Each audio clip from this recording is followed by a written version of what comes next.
जय Siya Ram everyone, welcome back to my channel composite school Timarpura.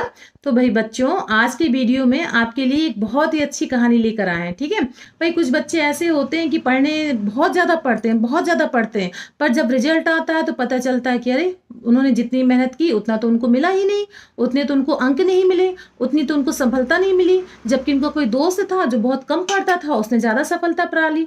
तो ऐसा क्या उस दोस्त ने किया और ऐसा उससे क्या कमी रह गई उस लड़के में?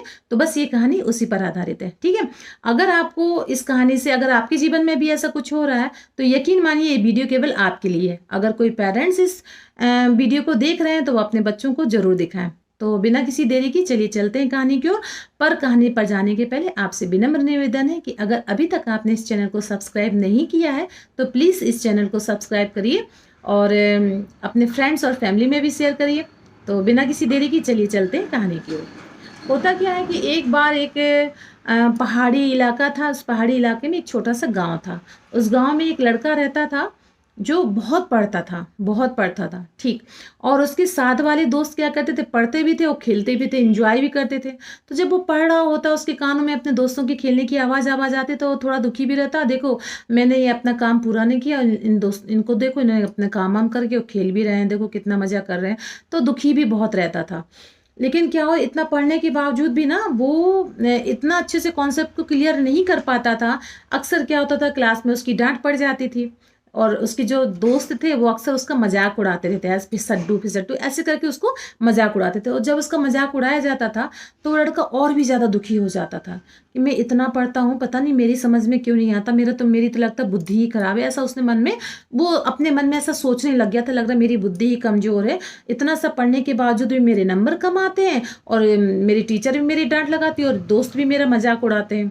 ठीक, धीरे धीरे क्या हुआ, वो धीरे धीरे लोगों से कटने लग गया, अकेला रहने लग गया और जितना भी टाइम लगता वो किताब से, बस किताब के बीच में ही रहता था। एक बार वो अपने गांव से थोड़ा निकल रहा था आगे तो एक मंदिर उसको दिखाई देता। तो वो जाता है, उसको पता नहीं क्यों ऐसा मन में आता है, एक पॉजिटिव सी फीलिंग आती, तो वो मंदिर के अंदर चला जाता है। मंदिर के अंदर जाता है तो वहां पे देखता है कि एक साधु बैठे हुए, तो वो मेडिटेशन कर रहे थे। मेडिटेशन मतलब आप जानते हैं ना, पालथी लगा के और अपने कुछ भी हो, इष्ट देव का स्मरण करना, कुछ भी, तो इस तरह से शांत भाव से बैठ के मेडिटेशन कर रहे थे। तो लड़का भी वहां जाता है मंदिर में, वो बैठ जाता है क्योंकि उसको बहुत अच्छा फील होता है, एक पॉजिटिव सी फीलिंग आती है। वो बच्चा भी वहीं पे जमीन पे बैठ जाता है, इंतजार करता है कि भाई जब साधु आँख खोले तो मैं उनसे कुछ बात करना है मुझे। आँख खोलते हैं साधु। ठीक, फिर बच्चा उनसे पूछता है कि सर मेरी एक समस्या है कि मैं कितना भी पढ़ूं पर मुझे कुछ कुछ भी नहीं समझ में आता है और इसी कारण मेरा सब लोग मजाक बनाते हैं और मुझे भी लगने लग गया कि मेरी बुद्धि बहुत कमज़ोर है। तो अगर आप इतना ज्ञानी हैं, आप इतना मेडिटेशन करते हैं, तो अगर आप मुझे कुछ सलाह दें, मुझे कुछ विधि बताएं ऐसी कि जिससे मैं होशियार हो जाऊं, या मुझे कोई ऐसा मंत्र दे दें जिससे मैं बहुत होशियार हो जाऊं। मैं चाहता हूं मैं ब्रिलियंट स्टूडेंट बनूं कि लोग मेरी तारीफ करें सब जगह, मेरे मन में ऐसी इच्छा है। साधु उसकी बात सुनते हैं तो थोड़ा मुस्कुराते हैं, फिर कहते हैं कि चलो ठीक है, अगर तुम तो बन जाओगे ब्रिलियंट, ये वादा है मेरा, लेकिन मैं जो भी कुछ कहूंगा उसको तुम्हें पूरी फॉलो करना पड़ेगा, पूरी कंसिस्टेंसी के साथ। ठीक, तो लड़का कहे नहीं नहीं, आप जो कुछ भी बताएंगे मैं पूरी तरह से उसको करूँगी, बस आप मुझे बता दीजिए कि मैं कैसे ब्रिलियंट स्टूडेंट बन जाऊं, क्योंकि मेरा सब लोग बहुत मजाक बनाते हैं। ठीक है, तो फिर साधु कहते हैं कि भाई तुमको एक काम करो कि एक जार देते हैं, जार में मिट्टी डाल देते हैं और पानी डाल देते हैं और उसको ऐसे हिला देते हैं। फिर साधु कहते हैं देखो तुमको क्या इसके आर पार कुछ दिखाई दे रहा है क्या? तो अब लड़का कैसे दिखाई देगी, क्योंकि तो मिला हुआ था। तो कहते नहीं नहीं, कुछ कुछ भी नहीं दिखाई दे रहा है। तो फिर कहते इसको एक काम करो, एक जगह इसको रख दो। तो लड़का रख देता है एक संग, कहते शांत रहो, थोड़ी देर इंतजार करो।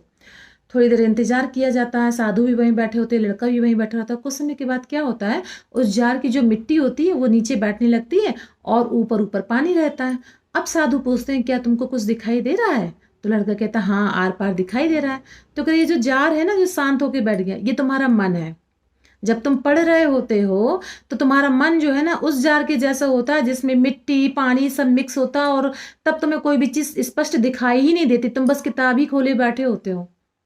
अब थोड़ा अपने मन को शांत किया तुमने, या अपने मेडिटेशन किया, कुछ अपने मन को जैसे ही तुमने शांत किया इस जार के जैसे, वैसे ही तुम्हारे बिल्कुल क्लियर हो जाता है। तुम्हें सारी चीज समझ में आएगी। अगर पढ़ना है तुमको तो इसी तरह से पढ़ना शुरू करो। जब पढ़ने बैठो तो मन को शांत करो, बिल्कुल शांत कर लो। फिर देखना कि जो कुछ भी तुमने पढ़ा हुआ है ना वो तुमको बड़ी आसानी से याद होगा और तुम्हें समझ में भी आएगा। तो लड़के को ये बात तो समझ में आती है कि हाँ, अक्सर जब वो बैठा होता है तो उसके कान में यही होता है कि दोस्त खेल रहे हैं या मेरा मजाक बनाया गया, ये सब बातें उसके मन में अक्सर चल उथल पुथल मची रहती है। उसके मन में मन शांत नहीं रहता है।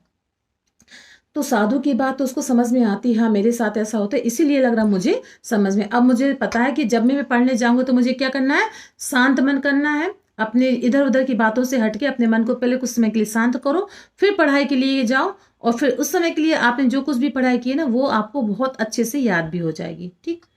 फिर साधु ने एक दूसरी जो तरकीब बताई वो बताया उन्होंने कि इसको देखो, एक मोमबत्ती वहां पे जल रही थी। कहते तुम इस मोमबत्ती को कितनी देर तक देख सकते हो, देखो। तो उस लड़के ने मोमबत्ती की तरफ देखना शुरू किया, कंसिस्टेंसी के साथ लगातार उसने देखा। क्या हुआ, कुछ समय के बाद थक गया, इधर उधर उसने पलकें झपका ली। फिर जब साधु ने बोला कि और प्रैक्टिस करो प्रैक्टिस करो, बार बार जब उसने किस देखा तो थोड़ा सा उसने ज़्यादा टाइम तक और देखा। फिर नेक्स्ट टाइम उसने और ज़्यादा टाइम तक देखा। क्या समझ में आया, साधु ने पूछा क्या पहले क्यों नहीं तुम देख पाए।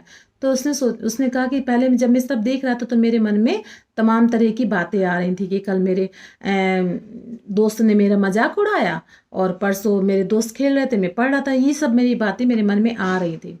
कुछ समय के बाद क्या है, ये बातें थोड़ी जैसे ही मेरे दिमाग से हटी तो फोकस किया मैंने लैंप, जो बत्ती लो जल रही उस पर फोकस किया।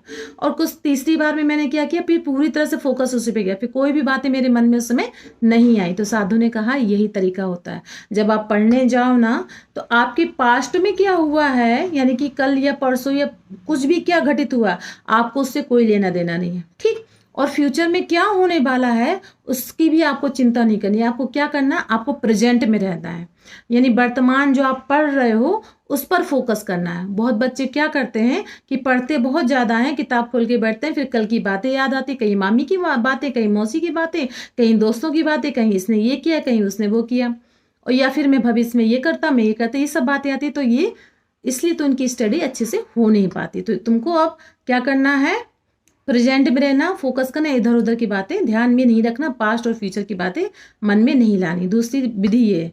तीसरी विधि है, साधु ने उस लड़के को एक स्पंज दिया और एक पत्थर दिया और उसको पानी डाल दिया। थोड़ी देर बाद जब देखा, स्पंज ने क्या किया, उस पानी को सोख लिया, और पत्थर जब तक पानी के उसमें पड़ा था तो हल्का सा गीला था, जैसे ही बाहर निकल के आया सूख गया, जबकि स्पंज उसी तरह गीला था जब तक इसको निचोड़ा नहीं गया। ठीक।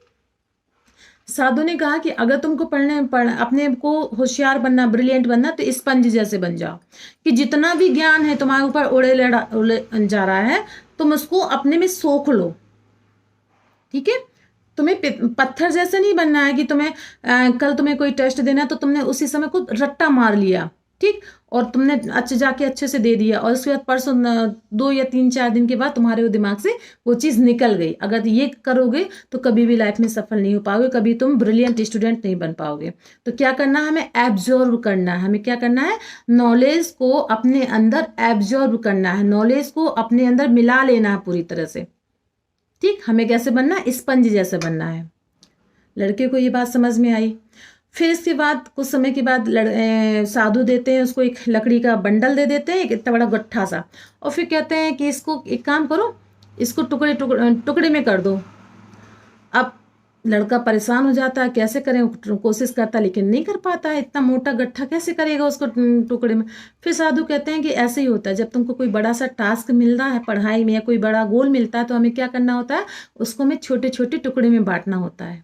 ठीक है। अब इसको हमने तोड़ने के लिए बोला तो ये नहीं कि आपको लगातार इसमें लग के लगना, आपने छोटा छोटा टुकड़ा किया, थोड़ा रेस्ट किया, छोटा टुकड़ा किया, फिर थोड़ा रेस्ट किया। इसी तरह आप अपनी पढ़ाई को भी एक बड़े सा कोई अगर आपको टास्क मिल गया तो उसको छोटे छोटे सेक्शन में आप इसको बांटो। ठीक। आज आपने ये सेक्शन कंप्लीट किया, आज आपने ये सेक्शन कंप्लीट किया। कुछ समय के बाद क्या होता है, जब आपको सारे सेक्शन कंप्लीट हो जाएंगे तो आपको जो बड़ा सा टास्क मिला था वो आपको बड़े आसानी से छोटे छोटे रूप में बड़ी आसानी से याद हो जाएगा। लड़के को ये बात भी समझ में आती है। हाँ, अक्सर ऐसा होता है कि जब कोई सूत्र होता है ढेर सारे 10-15 सवाल करने से पहले तो मुझे क्या है, एक पर फोकस करना चाहिए। हाँ, आज ये मुझे ये चीज़ समझ में आ गई तो फिर उसी की प्रैक्टिस करें, कल मुझे ये समझना है। तो उसने क्या किया, हाँ कि अब मुझे इस तरह से पढ़ाई करनी है कि बड़े टास्क को छोटे छोटे टुकड़े में बांटना है और छोटे छोटे टुकड़ों को पर डे फोकस करना है।